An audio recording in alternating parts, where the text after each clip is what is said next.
Big boss Marathi season 5 ची press conference काहीच वेळापूर्वी संपलेली आहे आणि त्यामध्ये कुठकुठल्या गोष्टीवर महत्त्वाच्या गोष्टींवर बोलणं झालेलं आहे तेच आपण आजच्या व्हिडिओमध्ये जाणून घेणार आहोत.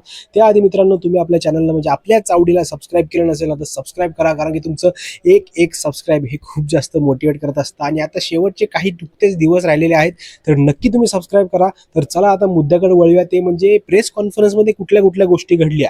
तिकडे पहिली गोष्ट, सर्वात पहिले शूटिंग कशी झाली, त्या प्रोमोची जो डेटचा प्रोमो होता ना त्याची शूटिंग कशी झाली, नंतर कसं झालं, या सगळ्या गोष्टी तिकडे सांगायचा प्रयत्न केला. ज्या पद्धतीने रितेश भाऊनी तिकडे बोलायचा प्रयत्न केला ना, खूप डिसेंटली तिकडे तो बोलला. तिकडे त्यांनी अजून एक गोष्ट म्हणला की आपल्याला एकदम रिस्पेक्टफुली समोरच्याची शाळा करायची आहे किंवा काय बरं त्याला ओरडायचं आहे, अशा खूप साऱ्या गोष्टी तिकडे मग बोलला तो. दुसरी गोष्ट की बिग बॉसमध्ये जे आता कंटेस्टंट येणार आहेत ना, त्या ज्या आपण व्हिडिओज टाकलेल्या आहेत किंवा कोणीही टाकतायत ते अपेक्षित कंटेस्टंटच्या, त्याच्यावर विश्वास ठेवू नका. तुम्हाला जे काय आहे, जे कुठले सदस्य आहेत ना ते तुम्हाला 28 तारखेला समजणार आहेत, असं तिकडे जे आपले केदार शिंदे आहेत त्यांनी तिकडे सांगितलं.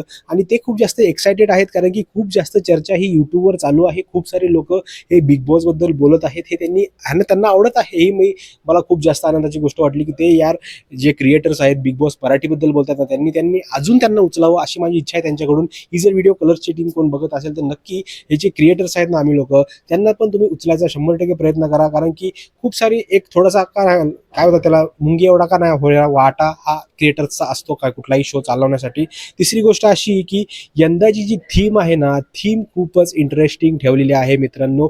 थीम आहे चक्रव्यूह. आणि तिकडे त्यांनी एक गोष्ट सांगितलेली आहे की हे सगळे कंटेस्टंट जे आहेत ना ते चक्रव्यूहामध्ये अडकणार. आणि हे सगळे चक्रव्यूहात अडकणार याचा अर्थ खूप सारे टर्न अँड ट्विस्ट त्या घरामध्ये असणार आहेत. असे वेगवेगळ्या प्रकारचे अचानक बॉम्ब आपल्यासमोर पडणार आहेत ना, ते आपण इमॅजिनच केलेलं नसतील अशा प्रकारचे तिकडे ट्विस्ट असणार आहेत, असं तिकडे आपल्याला कळालेलं आहे मित्रांनो. आणि ही जी प्रेस कॉन्फरन्स झाली ही बघून मला खूप आनंद वाटला. खूप वेगवेगळ्या पद्धतीचे तिकडे बोलणं झालं. तुम्हाला जर ती प्रेस कॉन्फरन्स ऐकायची असेल तर नक्की मी लिंक सापडली मला तर टाकेल, कारण की लाईव्ह ते मी बघत होतो.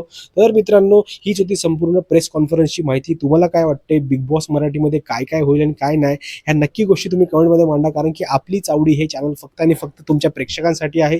तर मित्रांनो, भेटूया पुढच्या व्हिडिओमध्ये. तोपर्यंत जय हिंद, जय महाराष्ट्र.